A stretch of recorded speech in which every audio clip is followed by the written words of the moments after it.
Elective egg freezing, or EEF, gives women a chance to prolong their reproductive life and more options to start a family in the future. Patient will first undergo routine parameter checks prior to their consultation with our specialist. During the consultation, our specialist will perform a transvaginal scan to check for any presence of ovarian cyst and fibroid and give an estimate of how many eggs they are able to retrieve. Assessing of menstrual cycle and running of blood tests is an important step to assess hormonal levels in the patient's body. In the next visit, our specialist will review results with patient to evaluate their suitability.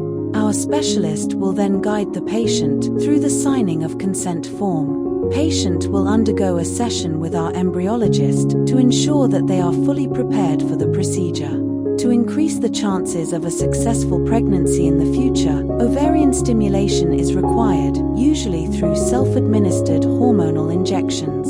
Patients should inform the clinic on the first day of their period and visit the center on days 2 or 3 to begin stimulation. For 10 to 12 days, follicular growth is monitored with scans. Once the optimal size and number of follicles are achieved, a final trigger shot is given 36 hours before egg retrieval to finalize maturation. On the day of the procedure, patient should register 2 hours in advance.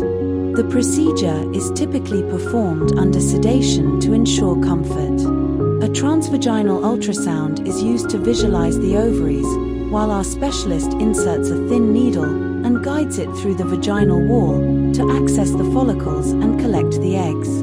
The retrieved eggs will then be passed on to our embryologist. The embryologist will place eggs in an incubator before the freezing process. Mature eggs will then be frozen using cryo straws.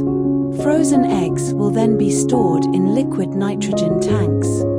After retrieval, patients will need to undergo a post-procedure discharge evaluation by our specialist. On the same day, our specialist will also provide an update on the number of eggs successfully frozen.